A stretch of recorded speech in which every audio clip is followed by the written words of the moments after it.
اور نبی سے کاہن تک ہر ایک دغاباز ہے، ہر ایک دھوکے باز ہے۔ کیوں؟ اس لیے کہ خدا کا کلام تو 10 احکام میں واضح ہے، کسی طرح کا لالچ نہ کرنا، دھوکہ نہ کرنا، مطلب جھوٹ نہ بولنا، جھوٹی گواہی نہ دینا، دھوکہ نہ کرنا، واضح احکام، اور خدا واضح کر رہا ہے۔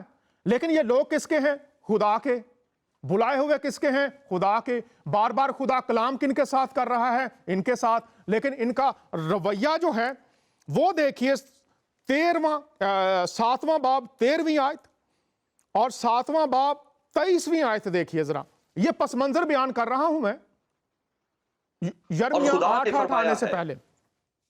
ہاں جی، اور خدا فرماتا ہے اب چونکہ تو نے یہ سب کام کیے، میں نے بر وقت تم کو کہا۔ غور سے سنیے پاسٹر صاحب، شکریہ، رکیے گا یہاں پر۔ تو نے یہ سب کام کیے ہیں، اس لیے تو مسلسل رد کرتا ہے کلام کو، نافرمانی کر رہا ہے۔ اب کیا ہے آگے دیکھیے۔ سب کام کیے، میں نے ہر وقت تم کو کہا اور تاکید کی، پر تو نے نہ سنا، اور میں نے تم کو بلایا پر تم سے جواب نہ دیا۔ تم نے نہ سنا، یہاں پر واضح ہے کہ بر وقت کلام، آج بھی میں بتا دینا چاہتا ہوں بڑی حلیمی کے ساتھ، خدا اپنے خادموں کے وسیلہ سے جو 1 نمبر خادم ہیں، ٹھیک ہے، یہاں پر یہ بھی میں بتا دوں جلدی سے 5 قسم کے لیڈر ہیں جو اس وقت مسیحوں میں ہیں۔ خدا کے بلائے ہوئے، انسانوں کے بنائے ہوئے، خود ساختہ لیڈر، پھر جن کو میراث میں مل چکی ہے، جو میراث میں خاندانی لیڈر بنے ہوئے ہیں، اس کے بعد حادثاتی لیڈر ہیں۔ 5 قسم کے لیڈر ہیں اس وقت، اور خدا کے بلائے ہوئے صرف 1 ہیں، باقی 4 جو ہیں وہ خدا کے بلائے ہوئے نہیں ہیں۔ تو یہ بات یہاں پر یاد رکھیے۔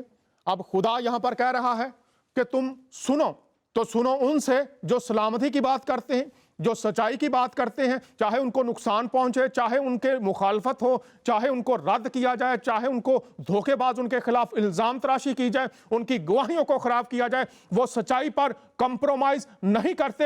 وہ یوحنا بپتسمہ دینے والے کی طرح سر تو کٹوا لیتے ہیں، لیکن وہ خدا کے کلام پر کمپرومائز نہیں کرتے۔ لیکن یہاں پر ہم دیکھتے ہیں کہ خدا کا بندہ خدا کا کلام سنا رہا ہے، لیکن وہ بدلنے کے لیے تیار نہیں ہے۔ وجہ کیا ہے؟ 8واں باب اب 7ویں آیت پڑھیے جناب، اس سے پہلے کہ ہم اس طرف آئیں۔ ہاں جی، 8واں باب اور 7ویں آیت پڑھیے۔ 7ویں آیت۔ ہاں، ہوائی تعلق اپنے مقررہ وقتوں کو جانتا ہے، اور قمری اور ابل، بیل اور گلگاد اپنے آنے کا وقت پہچان لیتے ہیں، لیکن میرے لوگ خداوند کے احکام کو نہیں پہچانتے۔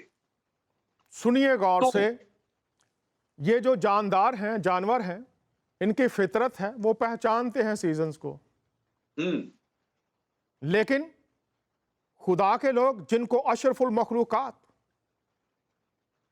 جو جانوروں سے بڑھ کر ہیں، چونکہ ان میں حکمت ہے، دانائی ہے، لکھا ہے کہ وہ کیا نہیں پہچانتے؟ پاسٹر صاحب یہ ذرا بتائیے، کیا نہیں پہچانتے؟ وہ میرے احکام کو نہیں پہچانتے۔ سنیے غور سے، احکام کو نہیں پہچانتے مطلب ہے وہ نہیں مانتے، ان کے اندر آنے کے لیے تیار نہیں، ان کا اطلاق کرنے کے لیے تیار نہیں، اپنی زندگی کو اس میں ڈھالنے کے لیے تیار نہیں ہے۔ اب اس آیت پر آتے ہیں کہ کیوں۔ ہاں جی، اب 8واں باب اور 8ویں آیت پڑھ دیجئے۔ تم کیوں کر کہتے ہو کہ ہم تو دانش مند ہیں اور خداوند کی شریعت ہمارے پاس ہے، لیکن دیکھ، لکھنے والوں کے باطن قلم نے بطالت پیدا کی ہے۔ اب دیکھ لیجئے، خدا پھر کہہ رہا ہے واضح کہ یہ ہو کیوں رہا ہے۔ اس لیے کہ لکھنے والوں نے، یہاں پر تفسیر کی بات کی جا رہی ہے، جو احکام کی تفسیر کرنے والے ہیں انہوں نے تفسیریں ایسی کر دی ہیں کہ لوگ احکام کو ماننے کی بجائے احکام کو رد کرنے والے بنتے جا رہے ہیں۔ یہ ہے یہاں پر سادہ سی بات، اور خدا ان کو یہ کہہ رہا ہے، نصیحت کر رہا ہے، تنبیہ کر رہا ہے، عقل جو خدا نے دی ہے اس کو استعمال کرنے کی بات کر رہا ہے کہ وہ اس طرف توجہ دیں تاکہ لوگ توبہ کر کے خدا کے احکام کی طرف واپس آ جائیں، تاکہ ہلاک نہ ہوں، برکت ان سے دور نہ چلی جائے۔ یہ ہے اصل بات جو اس 8:8 میں کی گئی ہے کہ تم احکام پر توجہ نہیں دے رہے، تم جو تفسیریں کرنے والے، جو روایات بنانے والے ہیں، ان علماء کی پیروی میں خدا کو بھول گئے ہو، اس کے احکام کو بھول گئے ہو، تم جو احکام ہیں ان کو مانتے نہیں، جو تفسیر کرنے والے علماء ہیں جو انہوں نے لکھا ہے تم ان کی پیروی کے لیے قائل ہو گئے ہو، ان کے کلام کو خدا کے کلام کا درجہ دے رہے ہو۔ اب یہاں پر کتاب میں تو جو تخریف ہے یا تبدیلی ہے، تحریف ہے، اس کی بات نہیں کی گئی۔ تو روز آپ لکھ دیتے ہیں جی یہ تو جناب بائبل بدل گئی ہے، تو بھائی یہ آیت تو ثابت ہی کچھ اور کر رہی ہے۔ اب آپ اگر پڑھ لیں تھوڑا سا تو آپ کی عقل روشن ہو جائے گی۔ یہ لوگ کیوں نہیں سمجھ رہے تھے؟ اس لیے کہ وہ یہ سمجھتے تھے کہ ہم افضل ترین ہیں، ہمارے پاس تو خدا کی شریعت ہے، اس لیے یہ شریعت ہمیں تمام دنیا پر افضل رکھے گی۔ لیکن اس شریعت کے ساتھ یہ تھا کہ اگر مانو گے استثناء 27-28 باب اگر مانو گے، یہ لوگ سمجھتے ہیں شریعت ہمارے پاس ہے جناب، ہم افضل ترین لوگ ہیں، ہم تو کبھی بھی تنزلی میں نہیں جا سکتے، ہم غلامی میں نہیں جا سکتے، ہم افضل ترین۔ استثناء 4 باب اور اس کی 6 آیت سے 9 آیت تک پاسٹر صاحب ذرا پڑھ دیجئے کہ وہ سمجھتے کیا تھے، اور خدا نے یہ کہہ رہا ہے کہ اس کے ساتھ وعدہ یہ ہے احکام میں رہو گے تو پھر میرا ساتھ اور برکات ساتھ ہوں گی۔ دیکھ لیتے ہیں یہ استثناء 4 باب 6 آیت۔ 4 باب اس کی 6 آیت خداوند کے زندہ کلام میں یوں لکھا ہے، سو تم ان کو ماننا اور عمل میں لانا، کیونکہ وہ قوموں کے سامنے یہی تمہاری عقل اور دانش ٹھہرے گی۔ سنیے وہ آغاز کیا ہے یہاں پر لکھا ہوا، ان کو پاسٹر صاحب کیا کرنا؟ ماننا، عمل کرنا، اس پر قوموں کے سامنے تمہاری عقل اور دانش ٹھہرے گی۔ ہاں، عمل کرنا، اور یہ احکام ہی تمہارے لیے عقل بھی ہے اور دانش بھی ہے، آگے چلنے کی راہ بھی ہے، سنبھالنے کی راہ بھی ہے، تمہیں برکت کی راہ پر رکھنے کے لیے جو ہدایت ہے وہ یہی ہے۔ یہ صرف گھر میں سجانے کے لیے نہیں ہے، یہ صرف کتاب میں لکھے رہنے کے لیے نہیں ہے، یہ تم تک اس لیے پہنچے ہیں کہ تمہاری زندگی طرز حیات اس کے مطابق ہو جائے۔ پڑھ دیجئے پاسٹر صاحب آگے بھی۔ ہاں جی، اور ان تمام آئین کو سن کر کہیں گی کہ یقینا یہ بزرگ قوم نہایت عقل مند اور دانشور ہے۔ سنیے، قومیں پھر کہیں گی، تو یہ ان کے ذہن میں تھا کہ قومیں ہمیں کہیں گی، لیکن شرط کو بھول گئے۔ اب انجام کیا ہوتا ہے؟ 9 آیت پڑھ دیجئے 8ویں کے بعد، 8واں باب 8ویں آیت ہم نے پڑھ لی۔ 9ویں میں دیکھیں گے کہ اصل حالت جو تھی پھر وہ کھو دی، برکت کی حالت جاتی رہی۔ آیت نمبر 10 پڑھ دیجئے، انجام کیا ہوگا ان کا، اور 12ویں آیت بھی۔ ہاں جی، 9 آیت سے شروع کروں پادری صاحب؟ جی 9 آیت پڑھیے، 10ویں آیت پڑھ دیجئے اور 12ویں پڑھ دیجئے پھر۔ سو تو ضرور ہی اپنے احتیاط رکھنا اور بڑی حفاظت کرنا، تا نہ ہو کہ وہ باتیں جو تو نے اپنی آنکھوں سے دیکھی ہیں بھول جائے اور وہ زندگی بھر کے لیے تیرے دل سے جاتی رہیں، بلکہ تو ان کو اپنے بیٹوں اور پوتوں کو سکھانا۔ جی بہت شکریہ، 12ویں آیت پڑھ دیجئے۔ اب یہاں پر واضح لکھا ہے کہ یہ یاد رکھنا، ان پر عمل کرنا اور آنے والی نسلوں کو بھی سکھانا، احکام۔ آگے پڑھ دیجئے۔ خدا نے ان سے آگ میں سے ہو کر تم سے کلام کیا، تم نے باتیں تو سنی لیکن کوئی صورت نہ دیکھی، فقط آواز ہی آواز سنی، اور اس نے تم کو اپنے عہد کے 10 احکام بتا کر ان کے ماننے کا حکم دیا، اور ان پتھروں کو 2 لوحوں پر لکھ بھی دیا۔ جی ان کو ماننے کا حکم دیا، اور اگر آپ اگلی آیت پڑھیں گے تو وہاں پر لکھا ہے کہ وہ تمہارا انجام کیا ہوگا۔ 10ویں آیت میں انجام یہ ہے کہ تم پست ہوتے چلے جاؤ گے، اس لیے کہ تم نے احکام کو ترک کیا، اور بعد کی تاریخ اگر آپ پڑھ لیں تو وہ پست سے پست ہوتے چلے گئے، اس لیے کہ انہوں نے خدا کے احکام کو نہ مانا۔ اس آیت میں